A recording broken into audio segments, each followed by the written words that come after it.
د بی آر ټي پیښور په حقله د ټولو نه لویه بې ضابطګي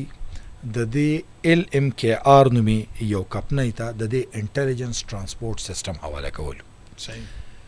تاسو ته وختي ما وویللی چې صوبه که د 10 اربو روپو نه زیاته یو منصوبه باندې کار کوي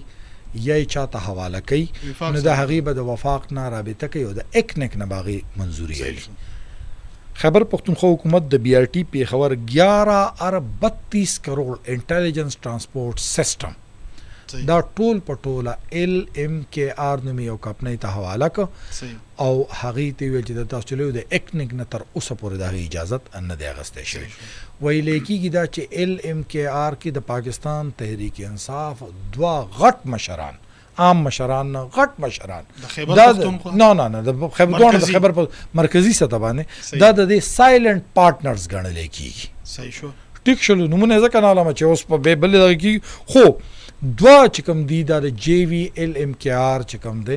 دا هغې ته دا ټیکه ورکړی شوې وه او د دې د اکنیک نه اړو منظوري نه د اخیستلی شوي. د دې کې د 11 ارب 32 کروڑ روپو چې کومه ده دا بې ضابطګي شوې ده ځکه چې دا د اکنیک نه د دې اړو منظوري نه د اخیستی شوي.